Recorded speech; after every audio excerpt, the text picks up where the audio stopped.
қазір бізде экологиялық таза Қазақстан деген акциямыз басталып кетті. Біздің президентімізден тапсырма беріп отыр. Әрбір аудан, облыс барлығын қарап, оған арнайы бағдарлама жасап, соған сәйкес әрбір аудан тұрғындарымен кездескенде мен сол акцияға қосылуға шақырамын.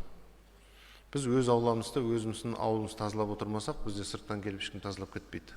Мұны қараңыздаршы, мына жерде әдейі біз түсіріп келіп көрсетіп отырмыз.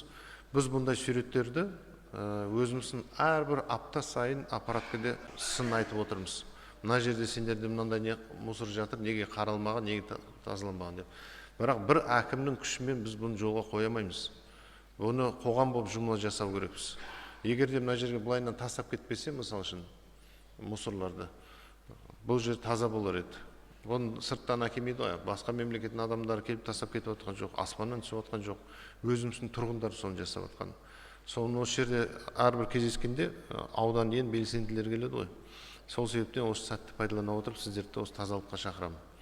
Тазалық болмаса, бізде ешқандай жұмысымыз алға баспайды.